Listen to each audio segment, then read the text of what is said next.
প্রতিদিনই দেখছি তৃণমূল কংগ্রেসের কর্মীদের ওপর প্রত্যেকটা ব্লকে প্রত্যেকটা জিপিতে প্রতিদিন 4 মে থেকে কোনো না কোনো নতুন রকমের অত্যাচার কোনো নতুন রকমের ভয় দেখানোর চেষ্টা চলছে।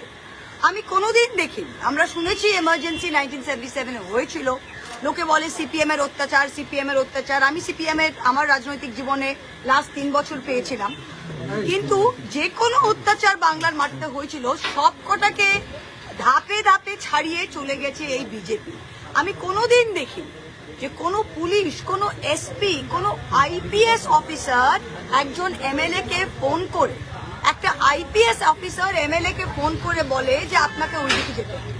একটা আইপিএস অফিসার একটা ওসি কে বলে যে এদেরকে যদি ওইদিকে না যাও তাদের এদের ফলস কেসে ওপেনলি প্রত্যেকটা জায়গায় আমাদের কর্মীদের এটা করছে, প্রত্যেকটা জায়গায়। আমি কর্মীদের স্ট্রেট বলতে চাই যে দেখুন, আপনারা তৃণমূল কংগ্রেস কর্মী, আমাদের অনেক বড় বড় ঢ্যামনা নেতা ছিল যাদের মুখে আমি আজীবন শুনে এসেছি।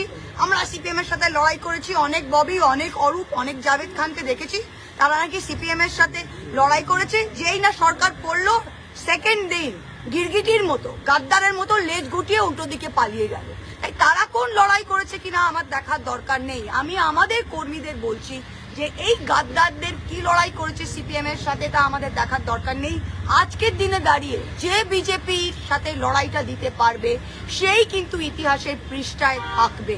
আরেকটা জিনিস আপনাদের বলছি, এই যে চলছে এটা খুব কম টাইম, হ্যাভ পেশেন্স। 2029 সালে ভগবান নরেন্দ্র মোদী সরকারকে দিল্লিতে আবার ফেরাতে পারবে না। আর বিজেপি খুব দিল্লি কেন্দ্রিক দল, যেই দিল্লির পাওয়ারটা চলে যাবে তখন কিন্তু প্রত্যেকটা রাজ্যে ওদের দাপট কমে যাবে। ওদের 77টা বিধায়ক এত দাপটে গত 5 বছর নাচিয়ে বেড়াতো কেন? আমাদের 80টা ভয় পেল কেন? কারণ ওদের 77টার সাথে দিল্লির আনলিমিটেড টাকা ছিল, ওর প্রত্যেকটার কাছে সিআরপিএফ সিআইএসএফ ছিল। কেউ বাংলা পুলিশের উপর নির্ভরশীল ছিল না, ওদের ভয়ই ছিল না। শুভেন্দুদা কি করতো? শুভেন্দুদা মুখোমুখি ডিআইজি, ডিএসপি, এসপি এদেরকে মুখের ওপরে গাল দিত, কেউ কিছু করতে পারতো না। আর আমাদের লোকের সেটা করতে পারছে না কারণ সেন্ট্রাল পুলিশ আমাদের সাথে নেই। তা যখন কেন্দ্র পড়বে তখনই কিন্তু, তাই আমি আমাদের কর্মীদের বলছি যে আগেকার দিনে কে 1998 সালে কেউ ব্রিটিশ আমল থেকে তৃণমূল করেছে আর দেখার দরকার নেই। I have had enough of this নেতাস। যে যাবে যাক, এই এখন বাংলার ইতিহাস এবং তৃণমূল কংগ্রেসের ইতিহাস আজকের দিন থেকে লেখা হবে। যারা আজকের দিনে লড়াই করতে পারছে, আর তৃণমূল কংগ্রেসের কর্মীরা বলছে আমরা দিদির সৈনিক। যদি দিদির সৈনিক হয় তাহলে 10টা কেস খেতে হবে। 1 মাস জেলে গেলে কেউ মরে যায় না ভাই। আমাদের অনেক লোক জেলে গেছে, বেল পেয়ে 3 সপ্তাহ পর বেরিয়ে এসছে। কি আছে? স্বাধীনতা সংগ্রামে লোকে বলতো যদি জেলেই না গেলাম তো আর সংগ্রাম কি করলাম। তো আমি প্রত্যেকটা কর্মীকে বলছি যে আমরা দিদির সাথে আছি কিন্তু ঘর থেকে বেরোচ্ছি না। ভাই দিদির সাথে আছেন তো ঘর থেকে না বেরোতে হবে না? আমরা তো দিদির সাথে আছি, আমি তো ঘর থেকে বেরোচ্ছি। আমি তো এমএলএ থাকতেও পুলিশ নিই, এমপি থাকতেও পুলিশ নিই, আজ অব্দি থাকতে পুলিশ নিই। কি করবে এটা কি? এই সাহসটা রাখতে হবে। আপনারা এতদিন যে ক্ষমতা ভোগ করেছে, প্রত্যেকজন যারা ক্ষমতা এতদিন ভোগ করেছে তারা আজকে যদি 30 দিনের জন্য নিজের স্বাধীনতাকে ত্যাগ করতে হয় সেটা করতে হবে। প্রত্যেকটা কর্মীর পরিবার যদি তৃণমূলের পরিবারের সাথে যুক্ত এবং সে লক্ষ্মীর ভান্ডার পেয়েছে, স্বাস্থ্য সাথী পেয়েছে, সবকিছু মমতা ব্যানার্জির দৌলতে পেয়েছে, তা আজকের দিনে সে যেন তার তৃণমূল কর্মীর পাশে দাঁড়ায় আর বলে যে হ্যাঁ বাবা তুই লড়াই কর, তোকে যদি জেলে যেতে হয় আমরা তোর পাশে আছি। এই ভয়ে যেটা হচ্ছে এই ভয়টাকে ভাঙতে হবে। আর 21শে জুলাই আমাদের পারমিশন না দিলে আমরা রাস্তায় করবো, আমরা সবাই অ্যারেস্ট হবো, কিন্তু 21শে জুলাই আমরা করবো।